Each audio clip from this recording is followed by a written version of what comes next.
good to go. Okay, so I'm just curious, how did you kind of get involved in modeling? I did some modeling when I was younger for Nordstrom and like Gymboree and Kids Gap. So that was when I was very little. And then I just sort of focused on school. And then freshman year, I had a family friend recommend TCM to my mom and I. And that's when we communicated with them, and I ended up going to a open call and interviewing with them. And what was that like? It was very, very intimidating. The leading up to it was actually quite scary, or I kind of psyched myself out of it. But then when I got there, Charlie, he interviews most of the models who come in. He was just very sweet and very encouraging. So he made it really comfortable. Awesome. So. Tell me about your shirt. This shirt is the hashtag and kind of like promo that Straight Curve is using. So like in the movie trailer, there's a bunch of girls standing in a mall, and they've all got the shirt on. It's just kind of like a representation of what this is just trying to communicate, that plus size doesn't have to be its own category, but it can like morph into the whole industry for the future. How do you categorize yourself? Do you consider yourself a plus size model or a curvy model? Or is there such thing anymore? I mean, do people? I think the term plus size is turning into curvy just because it's more of a positive name, I think. I identify as a curvy model, and I'm quite proud of it. I love my curves. So yeah, but I think every type of model is just encouraging to one another, so it's kind of all one face, if you will. And you haven't seen this yet because it hasn't been released. It has not been released. I think it's coming out in the summer. I'm not sure though. Is there a big buzz about it? They have an Instagram page that I follow, and Ashley Graham and Philomena and all of these different models that are being represented are posting about it. So it's pretty. I think it's getting pretty popular. Do you think that, and you're excited about it? I'm really excited to see it. Do you think that the fashion industry is evolving? I mean, have you seen that, or the modeling industry? I think that it's even represented in trailers for the film. We can see in the past that it has not always been one size of model. You know, like Marilyn Monroe fluctuated from a size 6 to a size 10 a lot of the time. So I think it's always been there and been that way, but it's just now kind of booming because so many girls are speaking about it. And why do you think that is? Because they're just tired of being saying like we're just one size, or yeah. You've got to be, or like a size 0 or double 0 is beautiful, because we all have different bodies, and we all should appreciate who we are. I mean, yeah, I think the girls who are speaking about this, there are a lot of girls who are. They just don't want to be put into a box, basically, and labeled, because we're all individuals and we're all unique, that we can't really fit into a box. So. How do you think it empowers young women? I have seen, even among my close friends, when I tell them about what I'm doing and who I follow on social media, they're like, I've never heard of that, and they go and look her up. They're like, she's beautiful. I never knew that this could be a thing with that size. So I think it's just kind of eye-opening to young girls because they've always had this image of models. And do you think that you have also maybe impacted people, like your friends or whatever, that you can do whatever you want to do? Yeah, doing this job has actually kind of helped me focus on a career path, and I'm super, super happy that happened. So I think now it's just kind of clear of what I want to do and what this experience means to me and how I can carry it on in the future and impact more people. So. Awesome. Do you want to add anything? This will be my 3rd year with TCM, and I just really hope that I get to continue working with them. And these past couple of years have just been they've changed my whole perspective on the industry, on myself, on just like models in general. And I think once this film and more plus size models start occurring, that the mindset of our whole society might change, and that's really exciting. Yeah, that's really powerful. Thank you. Just for the record, spell your first and last name for me. My full name is Margaret, but I go by Maggie, Maggiestenger. Okay, and how do you pronounce your last name? Stanger, like a Mustang. Okay. And how old are you again? What high school do you go to? I am 16 years old, and I go to King's High School in Shoreline. Oh my gosh, you're so mature for a Thank you. Thank you. Maggie, quick question. So Lady Gaga just did the Super Bowl halftime. I didn't even realize it till like 2 days later. My Facebook feed, people started saying that she was getting body shamed for that. Oh yeah. When you hear that versus this film, what's coming out there, where as a 16-year-old, where does that take you mentally? I do think it's really unfortunate that that's happening, but it's also interesting because Lady Gaga has always been perceived a certain way, and no one has really spoken about her in that way. They've commented on her outfits or her hair. So it's just kind of scary almost that since this is such a profound opinion, now that's what people focus on instead of outfits or instead of makeup. So it's almost like a trend that is coming forward. So that's really unfortunate. Yeah, I couldn't believe that either. I was really shocked. I had 1979. Wow. Yeah. So the thing is, the industry itself makes sense, and I think I have decent common sense.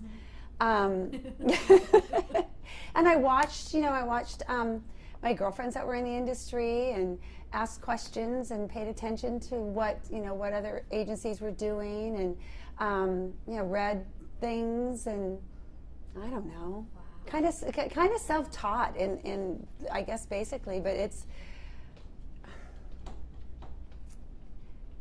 not such a mysterious industry as it is people want to try to think about it. I mean, if you've never been in it, it's probably like, what's that all about? Right. But it's not rocket science or world peace. It's the beauty business, But it has such an impact on so many of us, even subconsciously. We don't realize what we're looking at sometimes. Yeah, and unfortunately, sometimes it's misunderstood.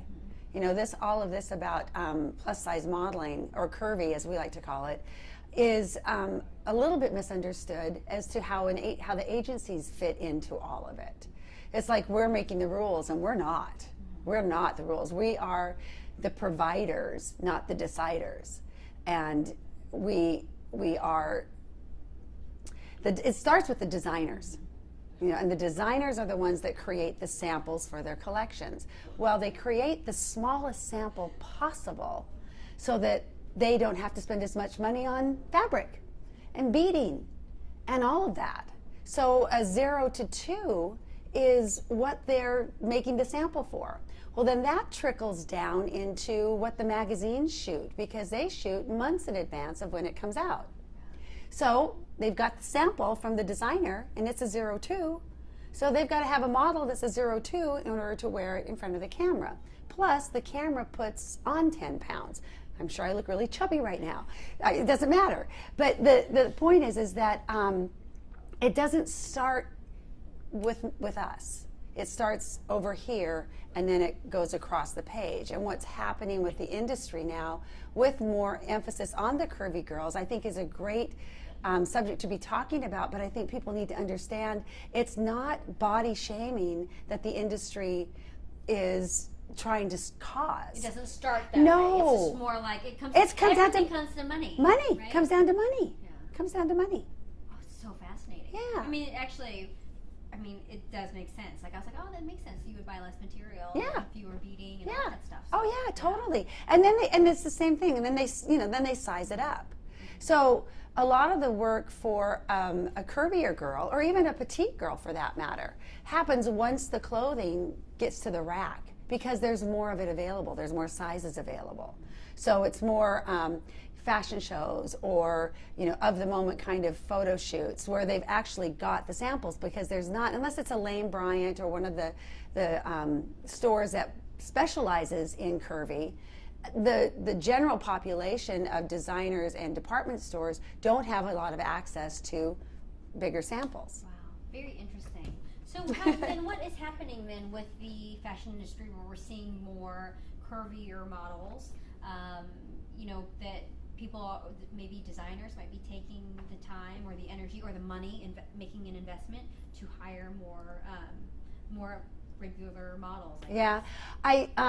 I think it's still a limited market, and I think there's a lot more attention being played towards it, and I definitely agree with it. I wish that everybody that came through our door could model.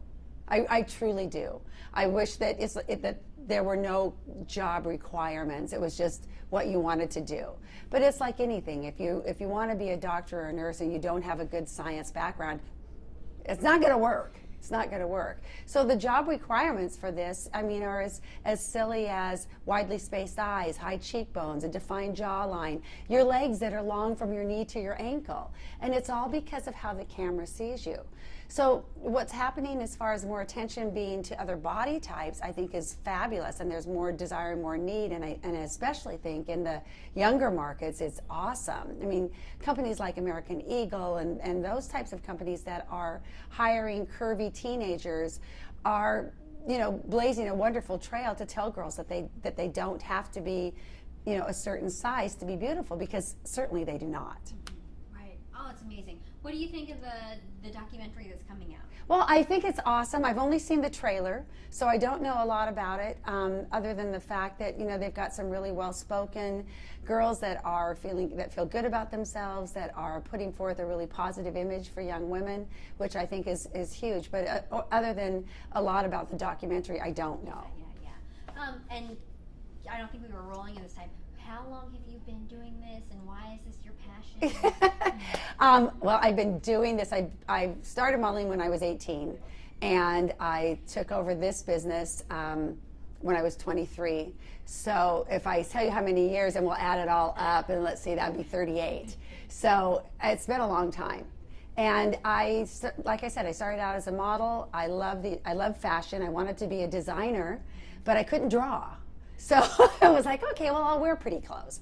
And I think that it's a really fun industry, and I feel really blessed to have been involved with so many wonderful young women and young men over the past millions of years, and got to help them along a path that's either modeling or photography or makeup, or helping them to just feel better about themselves and go off to college. And I've represented girls that have become dentists and professors and lawyers, and guys the same way. So it's really exciting to hopefully be a positive influence on people's lives. And I think our industry is a little misunderstood in that respect. Sure. How many people do you represent now? Well, we have both models and talent, so we have actors as well. Okay. And we represent well over 400 plus, closer to 5. Yeah. Well, it's in a market like Seattle, we're really diverse, and so we have clients like Microsoft and Amazon, and we have Nordstrom's and all the other companies like Cutter & Buck and Tommy Bahama and Eddie Bauer and REI and all the athletic companies. And there's just a different need for all of those people. So we have fashion models, and we have commercial models, and we have fit models, and then we have commercial actors, and we have print actors, and we have film and television actors that are, going down and doing, episodic television in Portland or in Spokane. So we have a really broad range. Do you have a need for round, short Asian reporters? They love you for the casino commercials. Sweet. I think my boss is like that. Yeah. Is there anything that you want to add? I don't know. I can't. I think we covered it all. So yeah. I think you're good. Oh, thank you. Did I sound as intelligent as Maggie? Very